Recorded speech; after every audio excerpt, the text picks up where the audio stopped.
그 시대로 흘러갈 수밖에 없는가? 그림 본위로 가는가? 네. 혹시 루미님, 화가님 쪽에서 다리가 어느 정도 잡혀요? 그리고 화가님 조금 무릎까지. 무릎까지요? 네. 왜냐면은 화가님이 이제 뭐 하다 이제 다리를 딱 벌리는데 그게 너무 티가 안 나야 될 것 같아서. 맞나요? 네. 그 정도? 네. 여기 약간 살 보여도 괜찮아요. 그럼 네. 생각해요. 됐어요? 네. 가운데 있는 거예요. 여기도 다 잘 들어오고.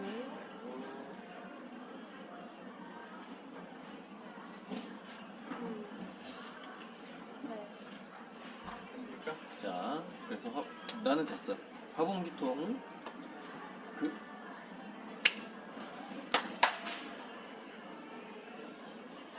그러니까 지금 원래 질문을 해주시면 이어서 할게요. 네네. 아까 전에 이제 예술과 경제 선순환이랑 관련돼서 이제 약탈이랑 이런 거 얘기해 주셨고요. 그 기능성과 이제 그런 순환을 위해서 하는 것들, 그리고 생각보다 이제 예술에서 예술의 위치가 이미 상당히 네. 많이 다가왔는데 우리가 그거를 느끼지 못할 뿐이다. 뭐 이런 얘기를 했죠. 이제 화봉계통은 왜 결국에 그 시대로 흘러갈 수밖에 없는가에 대해서도 얘기를 하셨다고. 하다가 이제 생각난다. 뭐가 생각나냐면 아까 질문에서 선본주의와 화분기통의 관계성, 연관성을 얘기한 거예요. 그쪽으로 넘어가야 돼 원래. 네. 제가 그렇게 넘어가려고 했거든요. 했는데 방해를 받은 거예요. 네, 그러면은 넘어가려고 하다가. 진행해보도록 하겠습니다. 네. 그럼 앞에서 화가님께서 화봉계통에 대해서 간략하게 설명을 해주신 것 같고요. 그런데 왜 그 시대로 아니면 그쪽으로 흘러갈 수밖에 없는가? 이것에 대해서 좀 이야기해 주시겠어요? 네, 그러니까 이렇게 되는 것 같아요. 로봇과 우리가 이제 보면은 전 세계 컬렉터들 뭐 100대 컬렉터 이렇게 해보면은 꼭 빠지지 않는 게 영화배우, 기업가, 영화배우, 정치인은 별로 없는 것 같더라고요. 100대 컬렉터인데 돈을 버는 사람들, 기업가들, 그 다음에 인기 있는 사람들, 영화배우 이렇게 이게 있는데 이 두 부류가 여전히 인공지능 로봇 시대에 미래 사회의 경제적 강자들이에요. 그러니까 메리토크라시, 큐토크라시, 즉 아름다운 어떤 스타성을 가지고 있느냐 아니 문제. 그 다음에 플랫폼을 가지고 있느냐. 그러니까 두 가지죠. 스타성을 가지고 있느냐, 플랫폼을 가지고 있느냐가 미래 사회에 여전히 이 사람들이 큰 부를 가질 수밖에 없는 거예요. 근데 그들이 대부분 컬렉터라는 거거든요. 아까 그 1%의 상류층들이 이미 수장고에 굉장히 많은 돈을 그림으로 축적해 두었다. 그리고 그들은 그것을 활용할 때가 오기를 기다리고 있다, 지금 현재. 단지 우리가 그걸 인식하지 못하고 있을 뿐이지. 그리고 그 시간이 정말 시한폭탄처럼 좀 비유가 안 좋은데 그게 그 시간이 다가오고 있다는 거죠. 점점점 그 화봉기통 시대. 자, 그런데 저는 이제 그 질문에서 좀 넘어가서 화봉기통하고 선본홍제는 어떻게 연결될 것인가를 연결될 수밖에 없는가로 그 대답을 마무리를 짓고 싶은데, 아까 금을 약탈하던 시대에 그 금을 약탈하던 사람, 금을 저장하고자 하는 사람들의 기본 마인드셋, 셋은 더 많은 부를 내가 누리겠다, 사용하겠다. 그것이 비록 내가 훔친 것일지라도 뭐 약간 이런 느낌이잖아요. 그런데 그림을 수장고에 거액을 주고 사서 그림을 보관하고 가끔 그 그림이 보고 싶어서 그 사람들이 수장고에 가서 친구들이랑 와인을 마신대요. 그러니까 수장고에서 자기가 보관하는 자기 그림을 보면서 그 앞에서 와인을 마신다는 거예요. 근데 그 와인을 마시러 오면서 그러니까 비싼 와인하고 다 연결되어 있는 거예요, 이게 구조가. 그 비싼 와인을 사가지고 와서 나랑 같은 수장고를 쓰는 동료를, 예전엔 친구가 아니었을 수도 있죠. 근데 우연히 자기 그림 보러 왔다가 만났을 수도 있죠. 그 수장고에서. 수장고에는 와인바가 있다는 거예요. 와인을 마시는 곳이. 그래서 자기 그림 보면서 와인 한잔하고 이런 식으로 간다는 거죠. 근데 그 사람들이 올 때 자가용 비행기를 타고 온대요. 그래서 공항에 수장고가 있다는 겁니다. 그러니까 보통 자가용 비행기가 있는 정도의 사람들이 프리포트를 많이 사용을 한다는 거예요.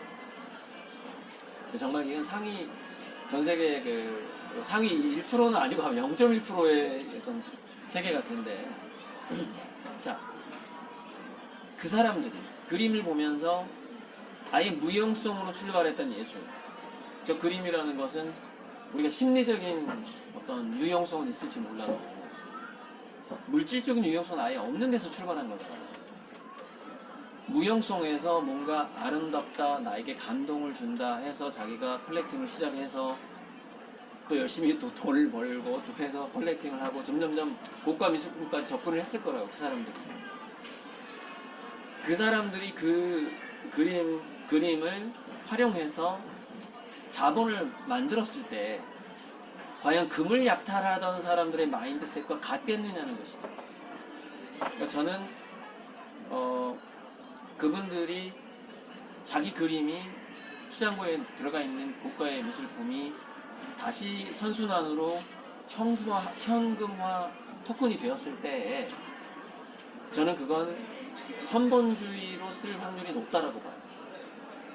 과거의 금본위 경제와 그림본위 경제는 기본적으로 그것을 향유하고 있는, 가지고 있는 소유자들의 마인드셋이 다르다. 즉 수준이 다르다고 봅니다.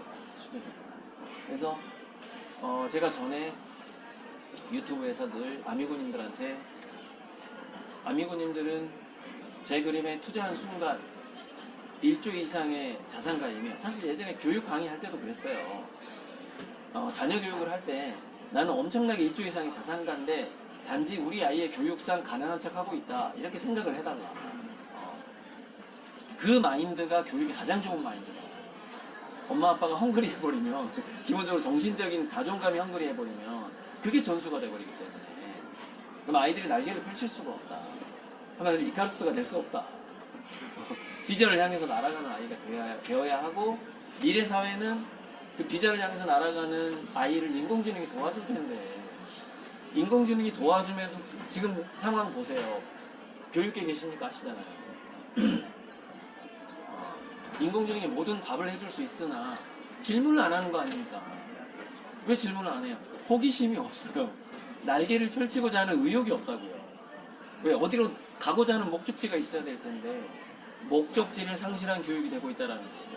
그리고 그런 교육이 되고 있다는 걸 전부터 계속 경고해 왔었고, 인공지능 시대가 오면 질문이 권력이 되니까 우리 아이들이 정말 호기심을 잃어버리지 않는 그런 두뇌로 성장하도록 해야 된다. 정말 그 얘기를 정말 오랫동안 해왔던 거 아닙니까? 절대는 잘 아시다시피.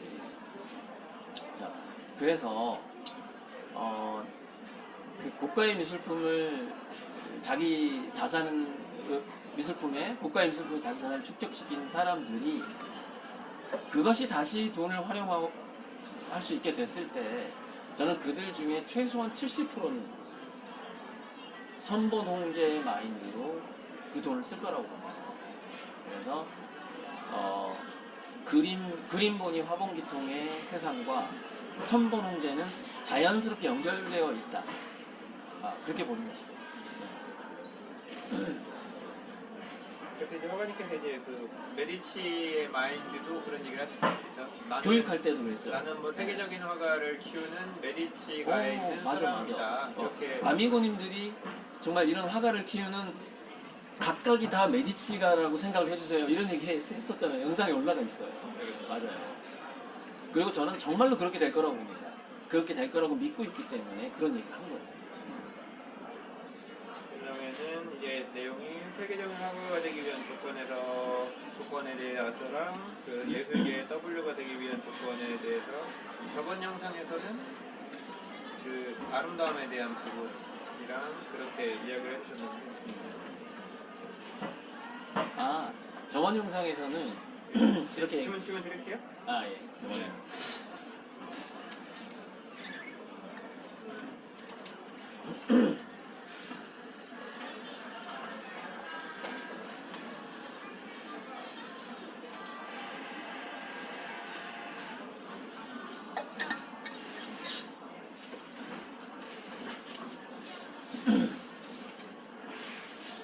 다음 질문입니다.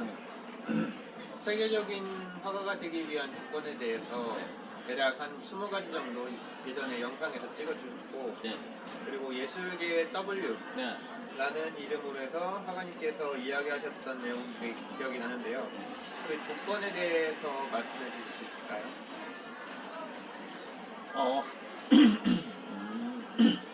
죄송합니다. 세계적인. 예전에 그 시대가 아름다움에 대한 척도의 개념에서 아름다움을 추구하는 거, 아름다움과 스토리에 대해서 그때 간략하게 얘기해 주셨긴 해요. 맞습니다. 질문 다시 한번. 세계적인 화가가 되기 위한 조건, 그리고 예술계의 W가 되기 위한 조건에 대해서 이전 영상에서 많이 이야기를 해주셨는데요. 맞습니다. 지금 시점에서 생각하시는 그 조건에 대해서 말씀해 주셨습니다. 그래서 저번에 좋은 화가 좋은 그림 20가지 조건이라는 영상에서는 제가 두 가지를 강조했어요. 스시라고 해가지고 스토리와 시대성을 강조했었는데 지금 생각해보면 스시는 두 가지 다 스토리에 압축되는 것 같아요. 왜냐면 시대성이라는 것도 그 시대의 스토리입니다. 그래서 다시 한번 두 가지를 꼽아보자면 초스 같아요. 초스. 그러니까 최초성하고 스토리죠. 근데 세 가지를 뽑아보자면 목이 갑자기 네, 그래서 근데 이게 뭐 가다듬는 게 더 중요하니까 왜냐면 계속 하는 것보다는 어차피 이건 다 자르면 되니까 찬물 찬물 좀 뭔가 맑은 걸 먹어야 될 것 같아요. 네.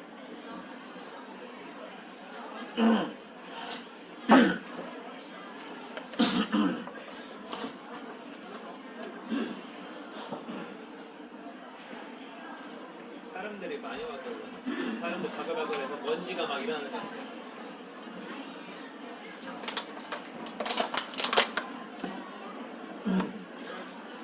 다시 요약해보면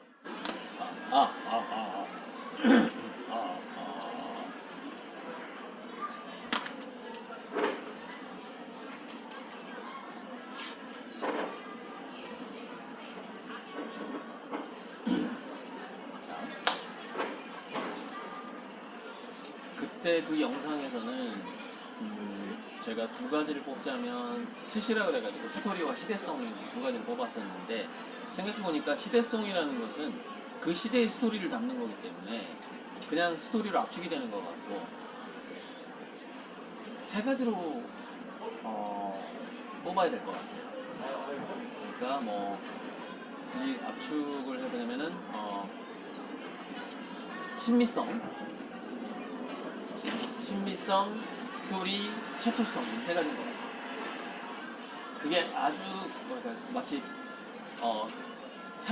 안정적인 산발이 삼각구도처럼 일단은 세계적인 작가가 되기 위한 스토리가 있어야 되고 이 스토리는 그림이 탄생하는 스토리일 수도 있고 그 작가 인생 전체의 스토리일 수도 있는 것이고 그 다음에 일단 그림이 아름다워야 되겠죠. 매력적이어야 되겠죠.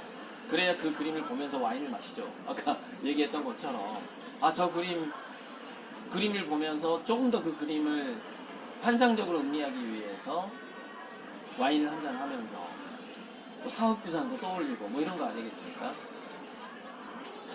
자, 그런데 스토리도 있고 아름답지만 결정적으로 최초성이 없다면 이게 문제가 뭐냐면 최초성이 없으면 어떤 화가로서의 어떤 장벽이 있는데 인류 화가가 되는 초인류 화가가 되는 장벽에 있고 평론가들이 다 이렇게 유심히 보잖아요. 평론가들이 전문가들의 기준을 통과하려면 반드시 최초성이 있어야 돼요. 최초성이 없으면 단지 스토리가 좋고 아름다우면 그냥 동네 화가나 한 국가의 화가는 될 수 있어도 최초성이 없으면 국제적인 화가가 될 수가 없는 거예요. 즉 전 세계 미술 교과서에 올라갈 수가 없는 거예요. 그래서 그 20가지를 3가지 산바리처럼 압축해 보자면은 일단은 아름다워야 되고, 일단은 그 아름다움에 스토리가 있어야 되고, 그런데 아름답고 스토리도 있지만 그림 자체에 최초성이 있어야 된다. 이렇게 볼 수가 있을 것 같아요. 그렇게 되면 이제 그 화가는 일단 미술계 W가 될 것이죠. 될 수가 있죠. 미술계를 한번 바람을 일으킬 수 있는 그런 힘이 생기게 되는 것이죠. 근데 저는 거기다가 그 3가지 특성을 제가 이미 다 갖고 있기 때문에 제가 지금 여유 있게 얘기하는 거예요. 특히 제 그림을 보면은 뭐 눈동자와 꽃처럼 보이는 별, 해달별, 이렇게 은하수 뭐 이런 것들이 있는데, 이게 이제 우리가 마케팅계나 광고 업계에서 좋아하는 이미지, 사람이 주목성을 끄는 좋아하는 이미지. 일단 우리가 남자들은 뭐 섹시한 비키니 딱 주목성이 생기잖아요. 그리고 전체 연령층을 주목을 끄는 게 뭐 강아지 뭐 이런 식으로 나온단 말이죠. 근데 주목성을 끄는 이미지들은 주로 광고에서 많이 써요. 그런데 주목성 말고 사람들이 선호하는 이미지가 있더라고요. 쭉 역사상 사람들이 볼 수 있는 모든 시각적인 조형물이나 형태 속에서 가장 좋아하는 것을 몇 가지를 꼽아보면, 그게 이제 1, 2, 3등에 꼽히는 게 꽃과 눈동자예요. 꽃과 눈동자. 그리고 2, 3등에 꼽히는 게 해달별이에요. 해달별. 압축해보자면 해는 별이니까 이렇게 되는 거예요. 눈동자, 꽃, 별, 달이에요. 이 4가지가 사람들이 가장 좋아하는 이미지라는 거예요. 그래서 저는 사람들이 좋아하는 이미지를 이제 아름다워하는 이미지라고 볼 수 있겠죠. 사람들이 좋아하는 이미지를 아름답게 구성한 거죠, 저는 제 그림. 그럼으로써 신비성이 굉장히 강하다라고 보고,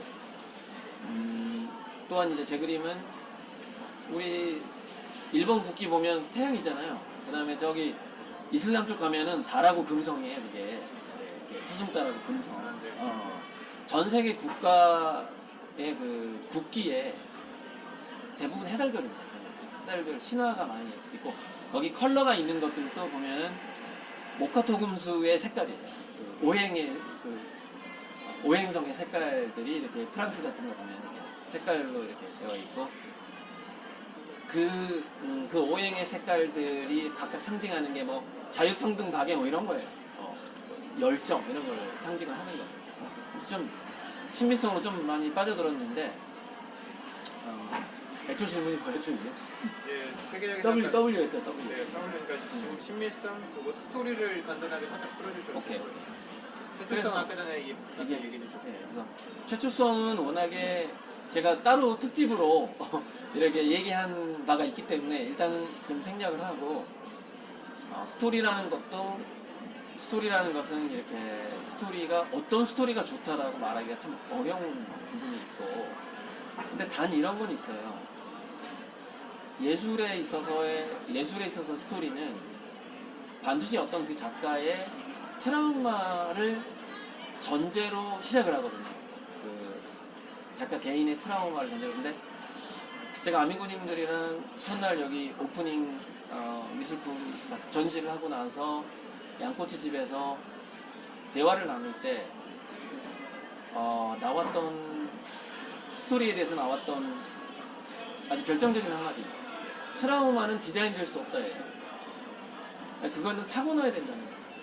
뭔가 운명처럼 그 작가는 어느 갈등이 있는 지역에, 어떤 시대에 어떤 갈등이 있는 집안에 태어나야 된다는 것이죠. 그래야만이 그 작가에게 그 최초의 스토리를, 좋은 매력적인 스토리를 만들어낼 수 있는 하나의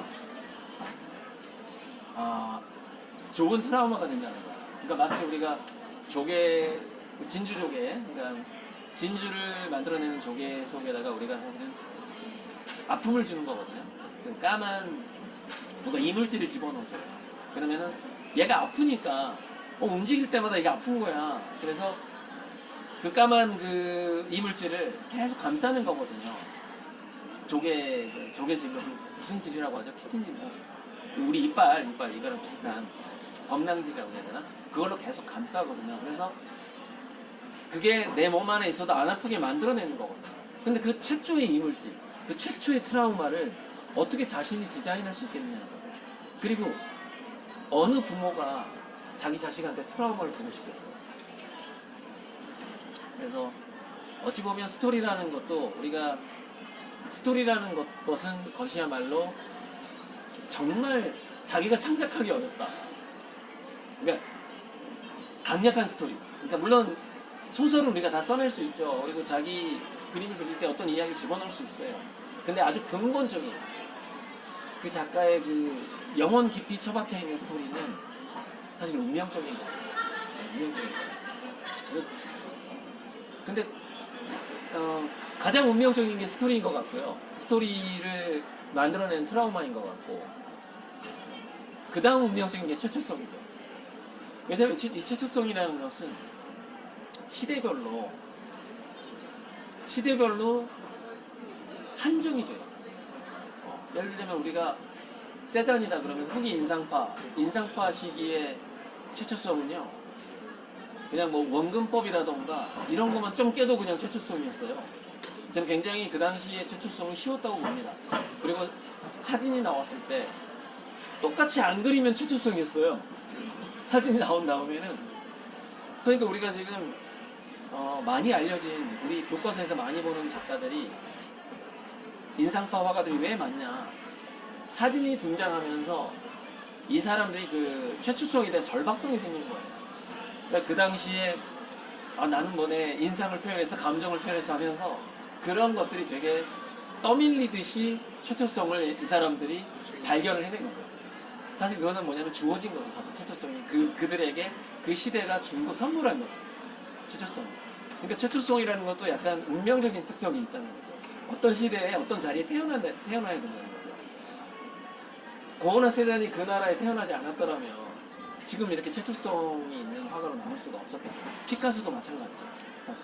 그러니까 화가님께서 지금의 뭐 성형우주나 네. 이런 것들도 과학적인 기술의 발전에 의해서 맞습니다. 네. 그러니까 양자역학이 2025년이 양자역학에 대한 논문이 나온 지 딱 100년이 되는 해래요. 그러니까 지금 올해가. 그래서 유네스코인가 어디 유엔에서 2025년을 양자 기술의 해로 지정을 했어요. 왜? 양자에 대한 논문이 나온 지가 100년이 됐거든요. 근데 양자에 대한 논문이 나온 지가 100년이 됐고 1971년부터 휴 에버레스 3세가 대학에서 평행우주 다세계 이론을 강의하기 시작했고, 그때 제가 태어났어요. 태어났는데 한국에서 태어난 거죠. 다행히 북한이 아니라 남한에서. 만약에 북한에서 태어났으면 제가 어떻게 평행우주를 만났겠어요. 남한에서 태어났는데 제가 대학교에 갔을 때 1990년대가 제가 20살 때가 우리나라 번역 출판계가 완전히 붐이 일어났을 때였어요. 그래가지고 전에 한번 얘기했던 건데 1970년대 80년대에는 미국에서 잘 팔리는 책이 우리나라에 번역되는데 20년이 걸렸대요. 20년 30년. 그러니까 70년대는 30년, 80년대는 20년 후에 우리나라에 이게 번역이 됐다는 거예요. 미국에서 잘 나가는 책들이. 1990년대가 되면 그게 2, 3년으로 줄어들어요. 그래서 양자역학에 대한 책이라든가 뭐 프리초프 카프라의 책 같은 것들이 미국에서 딱 출판이 되면 2, 3년 후에 우리나라 대학에서 한글로 읽어볼 수 있는 거예요. 제가 그 시기에 대학교를 다녔다는 거예요. 그러면서 카오스 이론이라든가 신과학, 그 당시에 이제 신과학에는 카오스하고 양자역학이 다 포함이 된 개념이에요. 신과학 이론을 제가 19살, 20살 때부터 풍부하게 접할 수 있었다는 거죠. 거기에서부터 이제 이 그림의 이 최초성이 출발을 하게 되는 거죠. 그러니까 사실 시대가 만들어준 거죠. 그러니까 트라우마도 운명적인 것이고 최초성도 운명적인 거예요. 운명적인 것이고, 그렇다면 심리성은 좀 그것도 사실 DNA거든요. 어떻게 보면 제가 애들을 그림을 가르쳐 보면 극복 못하는 애들이 있어요. 그 입시미술로 접근이 안 돼요. 그러니까 그림을 잘 그리게 된다라는 것도 사실은 그래서 제가 아까 얘기했잖아요. 우리 고조 할아버지가 목수였고 증조 할아버지도 목수였고 우리 할아버지는 농부였지만 목수의 피가 흐르는 거 아니에요. 목수들이 맨날 하는 게 뭐 구도 보고 어떻게 아름답게 지을까. 그 DNA가 제가 4대째 내려오는 거 아닙니까? 고조 할아버지 때부터. 심리성이라는 것도 역시 좀 약간 운명적인 측면이 있는 거죠. 그래서 아미고님들께 누누이 여러 번 제가 유튜브에서 말씀드렸지만 저는 일단 미술계의 W가 될 운명을 타고났고 근데 거기다가 화분기통과 선본홍제라는 것을 지금 이미 제가 감지했잖아요. 일찍 감지하고 그 세상을 준비하고 있잖아요. 그렇기 때문에 이거는 단순한 미술계의 W로 끝나지 않는다. 분명히 새로운 시대를 열어가는 W가 될 것이다. 저는 그렇게 생각합니다.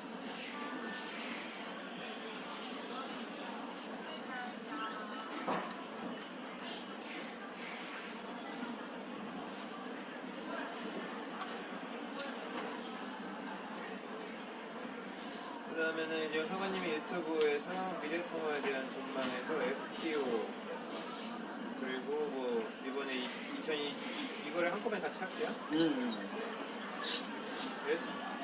STO에 대해서 간단하게 설명을 하시고 그리고 이거를 시도하고 있다. 원래 그 두 개를 같이 할게요. 화가님께서 보증서 하나 보여주면서 해볼게요. 네, 그렇고요. 루미 고정사는 약간 그게 좀 쌀 것 같아요. 네. 네. 네, 그걸 드릴게요. 찍힌 게 나을 것 같아. 그리고 보여주실 때는 화가님, 네, 그걸로 보여주고 요쪽으로 보여주세요. 꺼내, 나중에 수도 꺼내서 이렇게. 아직 없어요. 아, 그래요? 거는 없네. 스탬플러만 찍자. 빨리 하나 하자. 빨리.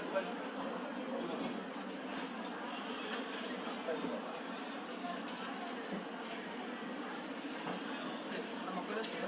네.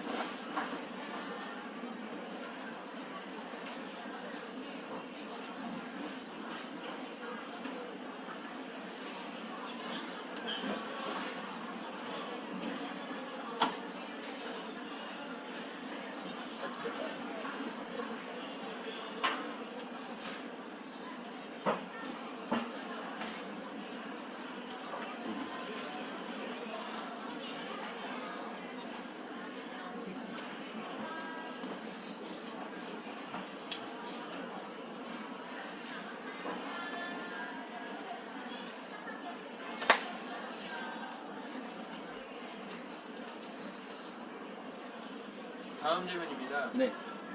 화가님께서 유튜브에서 여러 인터뷰에서 미래 통화에 대한 전망을 많이 해주셨는데요. 거기서 자주 언급하시는 STO에 대해서 많이 듣게 되는데요. STO란 무엇입니까? 네, STO. 그러니까 영어로는 Security Token Offering이에요. 그러니까 여기서 Offering이라는 것은 발행한다는 뜻이기 때문에 주식 발행을 생각해 보시면 되는 거고 토큰 하면은 뭐 요즘에 유행하는 코인 생각하시면 돼요. 비트코인처럼. 근데 STO의 중요한 점은 맨 앞에 시큐리티가 붙는다는 것이죠. 시큐리티라는 거는 안전하게 보존될 수 있다는 거예요. 안전자산을 의미하는 거예요. 그래서 STO라는 것은 물론 지금 STO는 안전하지 않은 것들도 좀 STO라고 하긴 하더라고요. 근데 제가 생각하는 진정한 STO 세상은 아직 안 왔다고 생각을 해요. 근데 정말 안전자산이어야 되는 거죠. 검증받은 부동산, 그림, 보물, 문화재 뭐 이런 것들. 사실 뭐 지금 미국 채권도 사실 안전하진 않아요. 그래서 채권을 기반으로 STO가 있긴 한데 저는 그것을 STO의 진정한 STO라고 보지는 않아요.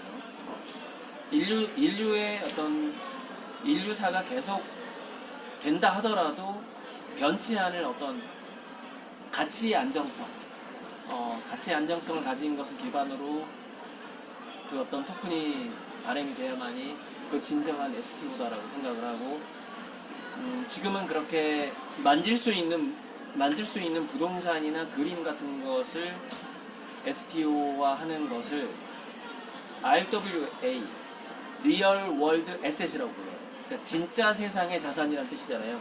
Real World Asset. 그러니까 제가 말하는 STO는 Real World Asset을 본위로 한 아퍼링을 의미하는 거예요. 그러니까 일반적인 STO라고 생각하시면 오해가 생겨요. 왜냐면은 안전하지 않은 STO도 현재 있기 때문에.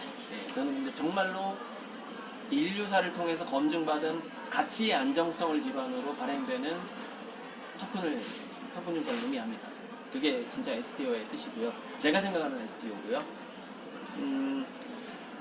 그 다음에 미술품이 왜 STO화 되는가를 얘기해야 되나요? 그 다음 질문이 뭐였죠? 일단 설명을 했고요. 이렇게 했고, 네. 그러면은 그냥 공식적으로 어차피 네. 그래서 이번 2024 인천 아트쇼랑 네. 이번에랑 블록체인과 관련된 STO 시스템을 정상화하고 저 시도하는 실험 그렇죠. 빨리 그 한마디 이거 설명하시면 되는데요. 네, 그래서 제가 이 STO의 시대, RWA 플러스 STO, 화본기통의 시대가, 근데 그 중에서 그림을 담보로 하게 되면은, 그림을 본위로 하게 되면 그것이 화본기통이 되는 건데요. 화본기통이, 물결이 정말 쓰나미처럼 좀 다가올 거라고 생각해요. 정말 그걸 믿고 있고, 그걸 우리 아미고님들과 저와 그리고 인터스텔라가 준비를 해야 된다, 이렇게 생각을 해요. 그래서 제 그림을 거래하는 공식 갤러리의 이름인 인터스텔라에서 STO를 발행을 한 거예요. 근데 이거는 증권은 아닌데 왜 아직 증권이 아니냐면 STO 합법화 그 법 제안이 아직 우리나라 국회를 통과하지 못했어요. 원래 예상은 2023년도에 통과할 뻔했다가 또 안 되고 24년도에 통과할 뻔했다가 안 되고 어쩌면 지금 다음 정권으로 넘어가야 될 것 같기도 한데 25년 하반기에는 아마 통과하지 않을까 이런 기대를 갖고 있고, 통과하게 되면은 누구나 다 STO 회사를 차릴 수 있는 거예요. 그 법 통과를 하게 되면. 지금은 샌드박스 안에서 부산이라든가 일부 정부로부터 허가받은 미술품 조각 투자 업체가 있어요. 그 업체들만 지금 그걸 하고 있는 건데, STO가 국회를 통과하게 되면 작가 자신이 STO를 발행할 수 있는 시대가 되는 겁니다. 그 시대를 준비하면서 일단은 지금 현재 가능한 수준의 미술품 조각을 소유하고 있다는 작품 소유권을 드디어 제가 발행을 하기 시작했어요. 작년에 발행했죠? 그렇죠. 작년에 발행해서 이메일로 다 보내드렸고, 진짜 이렇게 고급스럽게 인쇄한 거는 아트페어나 전시장에 와야만 드려요. 왜냐면 제가 이렇게 사인을 해야만이 되기 때문에 사인을 해서 이렇게 드립니다. 네. 그래서 이거는 뭐냐면은 어떤 특정 그림에 대해서 몇 분의 몇의 권리를 갖고 있다라는 증서입니다. 그래서 작품 소유권인 거예요. 그러니까 미술품 조각 투자 개념이긴 하지만 저는 이거를 STO라고 일단 생각하고 있는 거예요. 일단 제가 할 수 있는 것만 하는 거죠. 일단은 지금 증권을 드릴 수는 없지만 이거를 드릴 수 있다라는 것이죠. 근데 증권이나 마찬가지입니다. 종이로 된 증서나 마찬가지고. 자, 하나 더 첨언하자면